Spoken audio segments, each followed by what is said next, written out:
វីដេអូនេះគឺសម្រាប់បងប្អូនដែលទៅរៀនចប់ហើយនឹងទទួលបានការងារថ្មីៗនៅស្ថាប័នណាមួយឬក៏ក្រុមហ៊ុនណាចឹងវីដេអូនេះខ្ញុំនឹងនិយាយអំពីកំហុសមួយចំនួនដែលបុគ្គលិកថ្មីអាចនឹងធ្វើនៅកន្លែងការងារដោយអត់ដឹងខ្លួនថាពួកគាត់បានធ្វើខុសឬមួយក៏ត្រូវសម្រាប់កំហុសទី1គឺ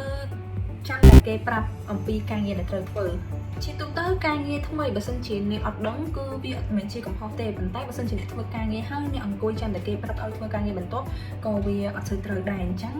យើងក្នុងនាមយើងជាបុគ្គលិកថ្មីយើងត្រូវតែសាកសួរទៅអ្នកគ្រប់គ្រងឬមួយក៏រៀនច្បងឬមួយក៏មករួមការងារថាតើអ្នកអាចមានជួយការងារអ្វីខ្លះទៀតបានឬមួយក៏អត់ឬមួយក៏មានអ្វីត្រូវឲ្យអ្នករៀនបន្ថែមឬមួយក៏អត់ដោយការបង្ហាញពីភាពសកម្មបែបនេះរបស់អ្នកគឺធ្វើឲ្យគេមានអារម្មណ៍ថាអ្នកគឺខិតខំប្រឹងប្រែងហើយនឹងស្រឡាញ់ការងារហើយសម្រាប់ចំណុចទី2នោះគឺការខ្លាចការសួរសំណួរទៅកាន់ក្រុមការងារមនុស្សភាគច្រើនគឺអត់សូវហ៊ានសួរសំណួរទេដោយសារបើសិនជាសួរទៅគឺខ្លាចគេគិតថាខ្លួនយើងនឹងអត់ចេះប៉ុន្តែនៅកន្លែងការងារគឺអត់អញ្ចឹងទេគឺគេចូលចិត្តអ្នកដែលសួរដេញដោលដើម្បីធ្វើការងារបានត្រឹមត្រូវជាងមានការបង្កើតកំហុសដដែលហើយសម្រាប់កំហុសទី3នោះគឺការមិនសម្របខ្លួននឹងវប្បធម៌ការងារ